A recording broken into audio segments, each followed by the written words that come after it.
All my dear masters for you మీకోసం ఛానల్కు స్వాగతం సుస్వాగతం. ముందుగా మన గురువు గారైన శ్రీ బ్రహ్మర్షి పితామహ పత్రిజీ గారికి, మన గురుమాతకు నా ఆత్మ ప్రణామాలు మాస్టర్స్.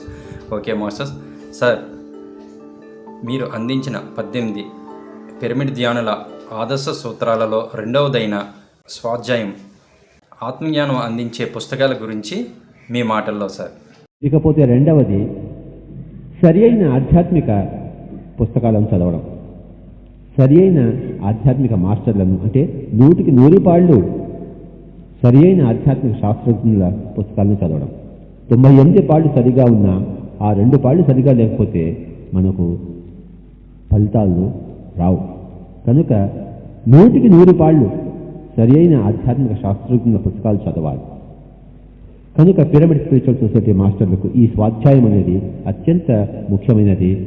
ఎవరి పుస్తకాలు చదవాలంటే ముఖ్యంగా యానీ బెసెంట్, లెడ్బెటర్, థియోసాఫికల్ సొసైటీ పుస్తకాలు, బ్లవాట్స్కీ, కల్నల్ ఆల్కాట్, అలాగే మరి లోప్సాంగ్ రంపా వారి పుస్తకాలు, లిండా గుడ్మెన్ పుస్తకాలు, షెర్లీ మెక్లెయిన్, జేన్ రాబర్ట్స్ పుస్తకాలు ప్రపంచంలో అత్యుత్తమమైన పుస్తకాలు.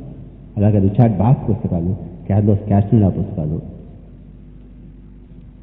రూత్ మాంట్గోమరీ పుస్తకాలు, అలాగే మరి యోగానంద పరమహంస గారు రాసిన ఒక యోగి ఆత్మకథ, ఆటోబయోగ్రఫీ ఆఫ్ ఎ యోగి, స్వామి రామ రాసిన living with the Himalayan masters, అలాగే మన పిరమిడ్ మాస్టర్లందరూ వారి అనుభవాలను అనేక ధ్యాన పత్రికల ద్వారా, ధ్యాన పుస్తకాల ద్వారా ప్రచురింపజేశారు. ఇలాంటి పుస్తకాలను చదివితే మనకు సరి అయిన జ్ఞానం లభిస్తుంది. అందరి చేత కూడాను ఇలాంటి పుస్తకాలను చదివించాలి. కనుక ఓల్డ్ ఏజ్ మాస్టర్స్ను వదిలిపెట్టేసి న్యూ ఏజ్ మాస్టర్స్ను మనం చేపట్టాలి. బార్బరా అండ్ బ్రెన్నన్ చదవాలి, అద్భుతమైన masters. Okay sir, thank you.